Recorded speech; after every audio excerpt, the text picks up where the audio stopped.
It was November the 21st, 1984, my 47th birthday. I went into the garage, started revving up, and then it happened.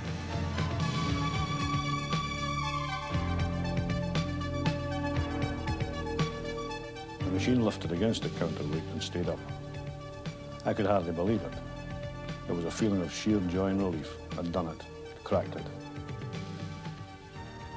Throughout this project, Sandy had worked alone without help from experts, not even from Professor Laithwaite, who had inspired him 10 years before on television. Now, in his hour of jubilation, he was the man Sandy wanted to give his news to first of all. Well, I've watched this effect for 18 months now, and I couldn't figure out what it was. But I've now proved conclusively that from 0 to 1,000 revs, you're absolutely correct in what you said. Sandy was so obviously genuine and so almost self-effacing with what he'd done. And, of course, it was gyroscopes, and I asked him a few questions, such as, are they offset gyroscopes with skewed axes and so on? And when he said that, I think, well, he's probably got the ingredient, and what does it do? And he said, well, it will lose some of its weight. And at this point, you think, well, I can't afford not to see this, because I could be missing the big one.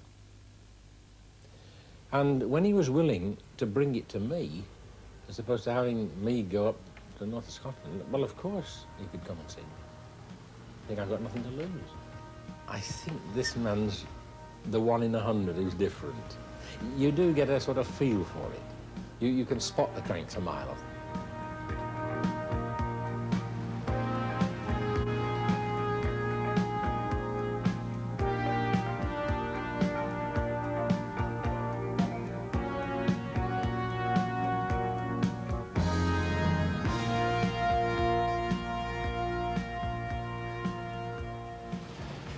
Make the torque reaction of the gyro, overcome the centrifugal force, there's a point where these are free flying, and I expected the vertical motion. And it appears to work quite well at that.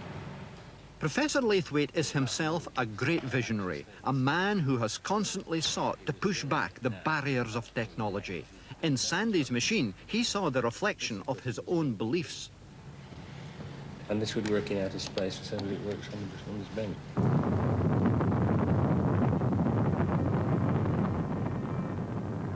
At the moment, the only method we know of traveling through space is by shoveling matter out of the back very fast in order to go forwards. And even science fiction writers, the people that did Star Wars, can do no better than talk about twin ion engines in which they squirt ions out of the back. They're still sending matter out one way in order to propel forwards in the shot and gun manner. Now, Sandy's machine, where it differs, is that he's produced a force by converting some angular momentum, which is easy to generate from things like nuclear submarines engines. And if you can convert angular momentum into linear momentum and propel yourself forwards without shoveling material out of the back, then you could go to the next galaxy on a teaspoonful of uranium. The professor's experience with similar projects convinced him that Sandy's idea could only be developed with proper funding. This meant contacting someone who could match bright ideas with venture capital. Such a person was Martin Rose, a high-technology consultant who chose America as the place to test reaction to Sandy's machine. But why go to America? Well, first of all, America is the land where dreams come true. You have a film star who's now a president, so anything's possible. And logically, therefore, it's the place where a reactionless motor, which sounds like an absurd idea, should be presented. There's no problem with gaining attention. There's no problem with funding an idea like that. The key issue is its application, the verification of that idea, and who verifies it. And if you're raising money to set up a company to drive an applications development team, you have to have the right people. The Americans recommended university research, and that is what is now happening at Dundee, where Sandy has been awarded a consultancy. He is one of a university research team trying to establish how exactly the machine is producing its lifting force and whether that force can be made more powerful. This investigative work is being carried out under some security in a small lock-fast laboratory tucked away in the basement region of the university's engineering block. Working alongside the inventor is Dr. Ian Davidson, a lecturer in mechanical engineering who specialises in dynamics. What we hope to do is a series of tests to try and see what the overall performance of the machine is. And these will be broken down basically into an initial set of tests which will measure the sort of overall properties, followed by a series of more complicated tests which might help to tell us something about what is happening inside the machine. The first test will be some overall force measurements on the lifting effect, and we've set up a force transducer, just a little lever, and on the lever we place what we call a strain gauge, which when it's stretched gives an electrical signal, and that we can display on a counter or an oscilloscope.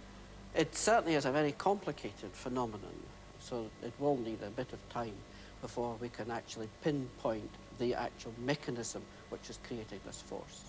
It's a difficult problem mathematically, and I would have thought that it's the sort of thing that we might well contemplate as a research project for a 3-year PhD or something of that nature. As interesting as that? I would say so, yes.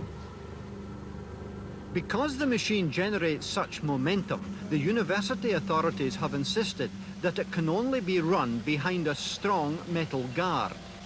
This caution over the safety aspect of the device is matched by Dr. Davidson's own reserve when he is asked if Sandy's machine will provide mankind with a new source of energy. I would prefer to answer that question some considerable time later when we have a much clearer idea of what the machine actually does and the extent of this phenomenon. At the moment, it is an interesting phenomenon. Let's examine it and see what might come from it. One man at Dundee University who harboured no doubts about Sandy's machine was Dr. Bill Ferrier, a senior physicist. Like Professor Laithwaite, he was deeply impressed with both man and machine.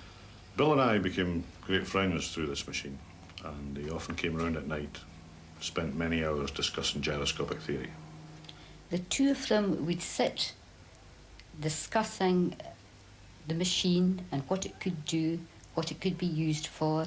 They'd work out formulas, there'd be papers lying on the coffee table all over the settee. Eventually I gave up and went away through to my bed. But the pair of them still sat here all hours discussing the machine. Bill was working on a mathematical formula to explain away the workings of the device, and he informed me that he was getting pretty close to putting some answers together. Unfortunately, Bill died in late summer 1986, and since then nobody's been able to reproduce his work. But Bill did leave this written endorsement of my work. There is no doubt that the machine does produce vertical lift. I am fully satisfied that this device needs further research and development.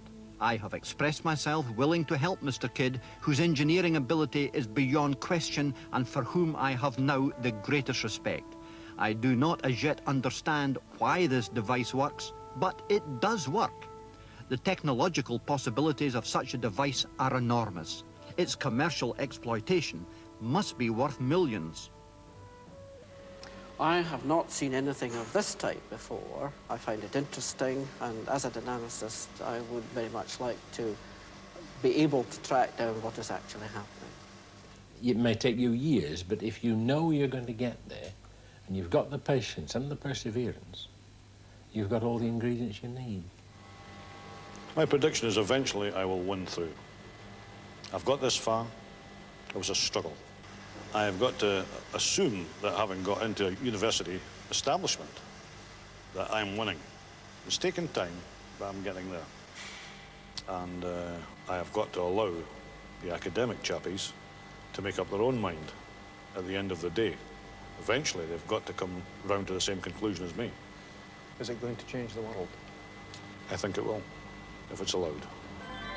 Immanuel Velikovsky, the famous Russian scientist and writer, put it this way: what I want to impress upon you is that science today, as in the days of Newton, lies before us as a great uncharted ocean, and we have not yet sailed very far from the coast of ignorance.